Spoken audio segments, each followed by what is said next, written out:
जय हिंद साथियों। तो रक्त परिसंचरण तंत्र का एक चौथा वीडियो है और आज का वीडियो बहुत ही इंपॉर्टेंट है क्योंकि इसमें हम लोग मानव के हृदय के संरचना और उसके बाद पढ़ेंगे रक्त मार्ग, कहाँ से रक्त आता है, कैसा रक्त आता है, कहाँ को जाता है, पूरा डिटेल में पढ़ेंगे। तो इस वीडियो को ध्यान से अंत तक देखिए। सबसे पहले जानिए कि मनुष्य के जो हृदय होता है ना, इसमें 4 चेंबर होते हैं।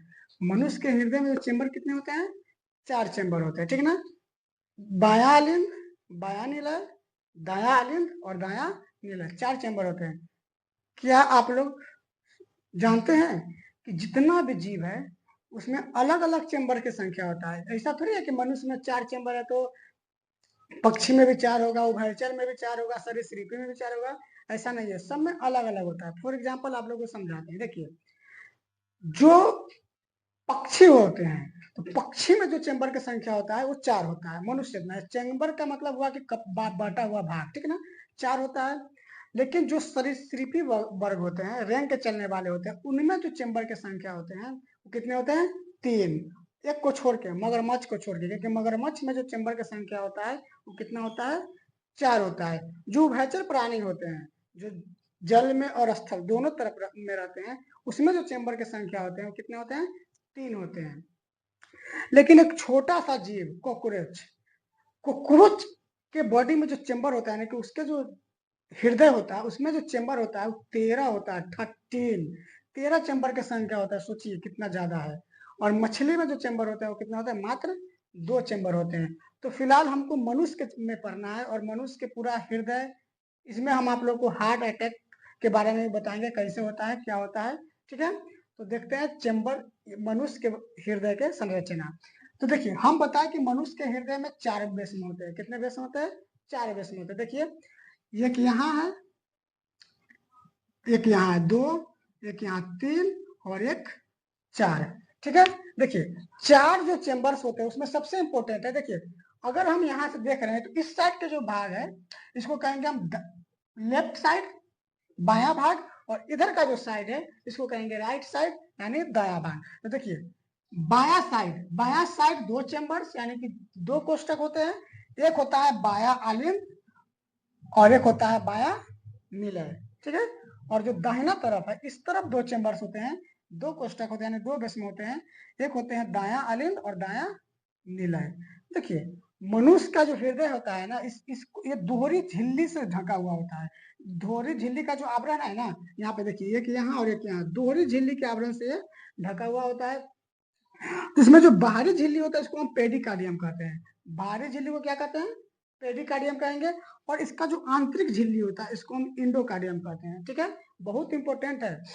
बाहरी झिल्ली को क्या कहते हैं? कितना बार एग्जाम में पूछा गया। बाहरी झिल्ली को पेडिकार्डियम, आंतरिक झिल्ली को एंडोकार्डियम कहते हैं। और इस दोनों के बीच में ना द्रव भरा हुआ रहता है, ठीक है ना। इसके अंदर द्रव भरा हुआ रहता है और ये जो द्रव भरा हुआ रहता है इसको हम पेडिकार्डियम द्रव कहते हैं, ठीक है ना।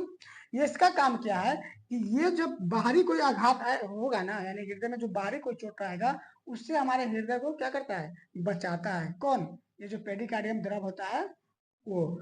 देखिए, अब देखिए, हृदय में इसके अलावा यहाँ पे एक कपाट, इसको हम बल्ब कहते हैं, ये बल्ब लगा हुआ था।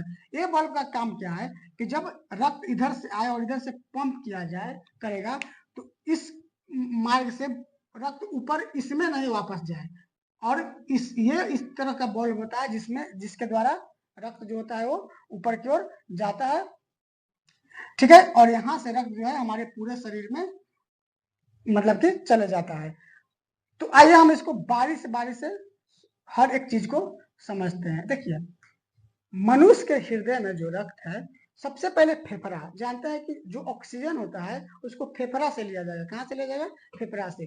तो ब्लड फेफड़ा से ऑक्सीजन लेके सीधे आता है फुफ्फुस शिरा में। कहाँ आता है? फुफ्फुस शिरा। और फुफ्फुस शिरा, हम बताए थे कि जितना भी शिरा होता है उसमें अशुद्ध रक्त बहता है, लेकिन किसको छोड़ के? फुफ्फुस शिरा को छोड़ के। क्योंकि फुफ्फुस शिरा में क्या होता है, ये फेफड़ा से ब्लड लाता है, इसलिए इसमें क्या मिला हुआ रहता है? ऑक्सीजन मिला हुआ रहता है। तो इसमें ऑक्सीजन मिला हुआ रहेगा इसमें, इसीलिए कौन सा रक्त आएगा? शुद्ध रक्त आएगा। और शुद्ध रक्त फुफ्फुस शिरा के माध्यम से सबसे पहले कहाँ आएगा? बायां आलिंद में आएगा, ठीक है ना। फुफ्फुस शिरा के माध्यम से रक्त आएगा बायां अलिंद में। बायां अलिंद के बाद यहाँ पे जो हमको वाल दिख रहा है, इस वाल के इसको हम कहेंगे बाइकॉस्टिक वाल, ठीक है ना। इधर जो लेफ्ट साइड वाल होता है इसको कहेंगे बाइकॉस्टिक वाल्व। इस वाल्व के रास्ता से सीधे आएगा कहाँ, बायां निलय में, ठीक है। देखिए फुफ्फुस फेफड़ा से आएगा फुफ्फुस शिरा में शुद्ध रक्त, उसके बाद फुफ्फुस शिरा के बाद आएगा बायां अलिंद में, बायां अलिंद के बाद कहाँ, बायां निलय में। किसको पार करके आएगा, तो बाइकॉस्टिक वाल को पार करके आएगा। देखिए अब क्या होता है कि यहाँ से ना हृदय इसको पंप करता है, क्या करता है, पंप करता है। देखिए हृदय का इधर का जो बायां तरफ का भाग होता है ये मोटा होता है और इधर क्या होता है, पतला होता है। इसका भी कारण है क्योंकि जब यहाँ से हृदय पंप करेगा ना तो यहाँ से रक्त को पूरा शरीर में पहुंचाना है, शरीर के हर एक पार्ट में, हर एक अंग में, त्वचा से लेके पैर से लेके हर एक जगह को पहुंचाना है। इसलिए इसको ज्यादा जोर से पंप करना होता है, एकदम पंप करेगा जोर से, ठीक है ना, यानी कि कस के पंप करेगा। और जब ये कस के पंप करेगा तब जाके फोर्स से जो होता है पूरा शरीर में हमारे रक्त जाता है। और चूंकि पंप करने के समय जब यहाँ से पंप किया जाए और ब्लड जब इधर जाएगा तो क्या होगा कि ब्लड अब इधर जा, हो सकता है कि ब्लड वापस भी आ सकता है, ठीक है ना। तो ब्लड वापस ना आ जाए इसी वजह से यहाँ पर एक वाल्व लगा हुआ होता है, ठीक है ना। यहाँ पर यह वाल्व रहता है जिसको हम एरोटिक वाल्व कहते हैं। एरोटिक वाल्व क्यों कहते हैं, क्योंकि ये महाधमनी के वाल्व है, ठीक है, इसलिए इसको कहेंगे एरोटिक वाल्व। ये वाल्व का क्या काम है कि जो रक्त यहाँ से ऊपर पंप होकर जाएगा वो रक्त वापस नीचे ना आ जाए, इसीलिए यहाँ पे एक वाल्व लगा हुआ रहता है। यहाँ से हृदय पंप करेगा और इसको पूरे शरीर में पहुंचाएगा। अब ये महाधमनी क्या करता है कि जो निलय द्वारा पंप किया गया रक्त है इसको पूरा शरीर में भेजता है। कहाँ भेजता है, पूरा शरीर में। अब महाधमनी, इसके बाद छोटी धमनी होगा, उसके बाद छोटी कोशिकाएं होंगे, उसके बाद पूरे शरीर में हमारे क्या चल जाएगा, ब्लड फैल जाएगा, ठीक है ना। अब जब देखिए समझे इतना, अब ब्लड जब पूरे शरीर में पहुंच गया महाधमनी के द्वारा, पूरे शरीर में ब्लड पहुंच गया और यहाँ तक पूरा शुद्ध रक्त था। कौन सा रक्त, देखिए शुद्ध रक्त को हम लोग लाल से डिनोट करते हैं। कौन से रंग से डिनोट करते हैं, लाल से। तो इस शुद्ध रक्त जो है पूरा शरीर में चला गया। लेकिन जब रक्त शरीर में पहुंचेगा तो किसको रक्त चाहिए, सेल्स, कोशिका को चाहिए। कोशिका में जब ऑक्सीजन वाला रक्त पहुंचा तो वहां पे इसका क्या होगा, विखंडन होगा, और विखंडन होने के बाद कोशिका में क्या होगा, कार्बन डाइऑक्साइड और जल बनेगा। तो जो कार्बन डाइऑक्साइड बना कोशिका में उसको वापस जब लाएगा ब्लड, तो यहाँ देखिए महाधमनी के बाद उसके बाद शरीर से जो जितना भी वापस ब्लड आएगा वो कहाँ आएगा, सीरा में आएगा। कहाँ आएगा, सीरा में आएगा। और सीरा में जो ब्लड आएगा, महासीरा, तो महासीरा में जो ब्लड आएगा ना वो कैसा होगा, शुद्ध होगा, अशुद्ध होगा, अशुद्ध होगा, क्योंकि वहां से शरीर से क्या वापस आ रहा है, कार्बन डाइऑक्साइड आ रहा है। तो जिस रक्त में कार्बन डाइऑक्साइड होता है ना उसको हम अशुद्ध रक्त कहते हैं। और अशुद्ध रक्त को हम लोग ना ब्लू से इंडिकेट करते हैं। हृदय में अगर आप लोग को हृदय का चित्र बनाना हो तो जो अशुद्ध रक्त जहाँ पंप होगा, जहाँ अशुद्ध रक्त का जो मार्ग होगा उसको हम ब्लू से दिखाएंगे। तो महासीरा यहाँ से आया, पूरे शरीर से ब्लड महासीरा के द्वारा आएगा और सबसे पहले कहाँ आएगा, सबसे पहले कहाँ आएगा, दाया अलिंद में आएगा। महासीरा के द्वारा जो ब्लड है कहाँ आएगा, दाया अलिंद में आएगा। और दाया अलिंद के बाद यहाँ पे देखिए एक वाल्व लगा हुआ है, ठीक है ना, इसको हम कहते हैं ट्रिकॉस्पिड वाल्व, त्रिवलीय कपाट कहते हैं इसको, कहते हैं ट्रिकॉस्पिड वाल्व। जो राइट साइड का जो वाल्व होता है इसको हम कहते हैं ट्रिकॉस्पिड वाल्व, यानी कि त्रिवलीय कपाट। तो इस माध्यम से रक्त जो है आएगा और कहाँ पहुंच जाएगा, दाया निलय में पहुंच जाएगा। कहाँ पहुंचेगा, दाया निलय में। अब देखिए चूंकि यहाँ पे पतला आवरण है, इसको मतलब इसको फोर्स कम लगाना है, कस के पंप नहीं करेगा, एकदम हल्का सा पंप करेगा। इसीलिए इसका जो त्वच मतलब कि जो इसका जो मोटाई है वो थोड़ा सा कम होता है, इसी वजह से झुका हुआ भी रहता है। तो इस यहाँ से पंप करेगा और जब यहाँ से रक्त को पंप करेगा तो ये रक्त कहाँ जाएगा, फुफ्फुस धमनी में। एक चीज ध्यान दीजिए, हम बताए थे कि जितना भी धमनी था उस समय शुद्ध रक्त पंप करता है। धमनी में कौन सा रक्त पंप करता है, शुद्ध रक्त। लेकिन जो फुफ्फुस धमनी है ना इसमें जो है अशुद्ध रक्त। क्यों अशुद्ध रक्त, क्योंकि जो बॉडी से जो आया ब्लड आया वो कहाँ जाए, देखिए अब यहाँ से पंप करेगा तो यहाँ पे तो ये बल्ब लगा हुआ है, तो इस टाइप इधर तो ब्लड जाएगा नहीं, तो इस मार्ग से कहाँ जाएगा, फुफ्फुस धमनी में जाएगा, और फुफ्फुस धमनी इसको कहाँ पहुंचा देगा जानते हैं, फेफड़ा में पहुंचा देगा। फिर से कार्बन डाइऑक्साइड युक्त रक्त को कहाँ पहुंच जाएगा, फेफड़ा में साफ होने के लिए इसको पहुंचा देगा, ठीक है ना। और फेफड़ा फिर क्या करेगा, फेफड़ा से फिर से फेफड़ा से जब रक्त में ऑक्सीजन मिल जाएगा तो इसको फुफ्फुस सीधा कहाँ से ले आएगा, फिर बायां अलिंद में ले आएगा। तो हम लोग यहाँ से शुरू किए, पूरा ब्लड के घुमा के फिर यहाँ से खत्म कर दिए, ठीक है ना। तो ये था हमारे हृदय में रक्त का जो है मार्ग, कैसे कैसे ब्लड घूमता है।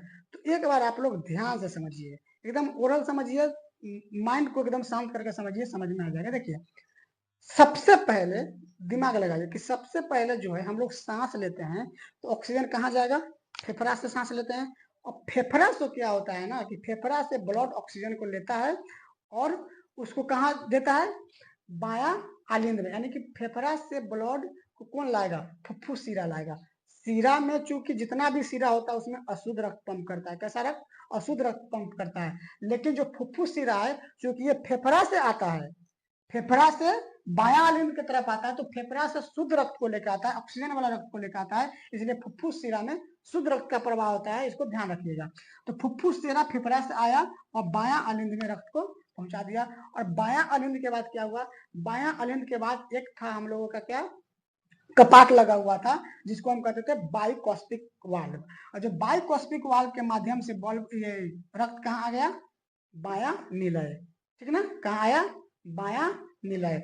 बायां निलय के बाद क्या होगा, बायां निलय के बाद रक्त जो है नीचे से पंप करेगा, हृदय कस के इसको क्या करेगा, पंप करेगा। उसके बाद सीधे जाएगा रक्त कहाँ, महाधमनी में, इलेक्ट्रिक वाल्व को क्रॉस करते हुए कहाँ जाएगा, महाधमनी में। महाधमनी के बाद कहाँ जाएगा, महाधमनी के बाद जाएगा ब्लड छोटी धमनी में, धमनी कोशिकाएं में, और उसके बाद पूरा अंग में पहुंच जाएगा। अब जब पूरा अंग में ब्लड पहुंच गया तो जब वहां से जो ब्लड वापस आएगा उसमें कार्बन डाइऑक्साइड मिला हुआ रहेगा। क्यों मिला हुआ रहेगा, क्योंकि जो कोशिका में ऑक्सीजन का विखंडन हुआ उसके दौरान जो कार्बन डाइऑक्साइड बना उसको वापस लाने का काम करेगा। तो जो कार्बन डाइऑक्साइड वाला रक्त होता है उसको हम अशुद्ध रक्त कहते हैं, वो किसके माध्यम से, सीरा, महासीरा के द्वारा आता है, कहाँ, दाया आलिंद में, कहाँ, दाया आलिंद में। इसीलिए दाया आलिंद में अशुद्ध रक्त दाया आलिंद में आएगा। और दाया आलिंद में आने के बाद ट्रिकॉस्पिक वाल्व के द्वारा यहाँ आएगा दाया निलय में, दाया आलिंद के बाद दाया निलय में। दाया निलय के बाद जब हृदय यहाँ से पंप करेगा तो इसको भेजेगा कहाँ, फुफ्फुस धमनी में, ठीक है। और फुफ्फुस धमनी इसको कहाँ ले जाएगा, फेफड़ा में। फुफ्फुस धमनी कहाँ ले जाएगा, फेफड़ा में। और फेफड़ा के बाद फिर जाएगा वहां से ऑक्सीजन लेगा और फिर फुफ्फुस शिरा के द्वारा आ जाएगा बायां आलिंद में, ठीक है। ये तो था रक्त का मार्ग। उम्मीद है आप लोग समझ गए होंगे, ठीक है। अब देखिए यहाँ पे देखिए, इसको याद रखिएगा, सबसे पहले रक्त के पहले तो देख लीजिए 4 चैम्बर्स होता है, और 4 चैम्बर्स में सबसे पहले देखिए बायां अलिंद में रक्त जाएगा, उसके बाद बायां निलय में, उसके बाद दाहिना अलिंद में, उसके बाद दाहिना निलय में। 4 मोटा मोटी समझ में आ गया। अब इसको और थोड़ा सा बढ़ाइए। अब देखिए बायां अलिंद, उसके बाद क्या, ये जिसको कहते हैं बाइकॉस्टिक वाल्व, इसके द्वारा आएगा बायां निलय में। जब यहाँ से पंप होगा तो फिर कहाँ जाएगा, एरोटिक वाल्व के द्वारा महाधमनी में, महाधमनी से छोटी धमनी, उसके बाद धमनी सिराए, और धमनी सिराए से पूरा शरीर में जो है रक्त फैल जाएगा। और जब रक्त वापस आएगा तो उसमें कार्बन डाइऑक्साइड मिला रहेगा, जिसको हम अशुद्ध रक्त कहेंगे। वो कहाँ आएगा, महाशिरा से, महाशिरा से हमारे हार्ट में प्रवेश करेगा और कहाँ आएगा, दाया अलिंद में आएगा। दाया अलिंद के बाद ट्रिकॉस्पिड वाल्व को क्रॉस करेगा, और ट्रिकॉस्पिड वाल्व को क्रॉस करके कहाँ जाएगा, ट्रिकॉस्पिड वाल्व में आएगा। ट्रिकॉस्पिड वाल्व को क्रॉस करके कहाँ जाएगा, आएगा दाया निलय में। दाया निलय हो गया। दाया निलय जब यहाँ से पंप करेगा तो कहाँ जाएगा, फुफ्फुस धमनी, और फुफ्फुस धमनी के द्वारा कहाँ पहुंच जाएगा, फेफड़ा में। यह था हमारे शरीर में रक्त का मार्ग, कैसे कैसे रक्त चलता है, ठीक है। अब देखिए हृदय की मांसपेशिया में, जो हमारे ये जो हार्ट है, इसके मांसपेशिया में रक्त पहुंचाने वाले जो होता है ना वाहिनी, उसको हम कहते हैं कोरोनरी धमनी, ठीक है। जो हृदय के मांसपेशिया में रक्त को पहुंचाएगा उसको कोरोनरी धमनी कहते हैं। और इसमें किसी प्रकार का रुकावट हो जाए, ठीक है ना। यानी कि मान लो कि ये नली जो है, जो करोनरी धमनी का नली है, वो जाम हो जाए तो उसी समय आदमी का क्या आ जाता है, हार्ट अटैक आ जाता है, यानी कि हृदय घात, जिससे हृदय घात में कुछ ही समय में इंसान का क्या हो जाता है, मौत हो जाता है। ठीक है ना। जनरली कहा गया है कि हमारे जो ये सब मार्ग है, हृदय में जो मार्ग है, जैसे फुफ्फुस, धमनी, शिरा, ये सब जो मार्ग है, या छोटे छोटे शिराएं हैं, छोटी धमनी है, छोटी कोशिकाएं है, इसमें ना अगर कोलेस्ट्रॉल की मात्रा बढ़ जाए, अगर कोलेस्ट्रॉल की मात्रा इसमें अगर बढ़ जाएगा तो हमारे जो रक्त है ना, वो हृदय में उस रफ्तार से नहीं पहुंच पाएगा जितना पहुंचना चाहिए, और धीरे धीरे उस रक्त की नाली को क्या कर देगा, जाम कर देगा, जिससे हमारे हृदय तक रक्त की मांसपेशियों में रक्त नहीं पहुंचेगा, और उसी समय इंसान को क्या आ जाता है, हार्ट अटैक जैसे खतरनाक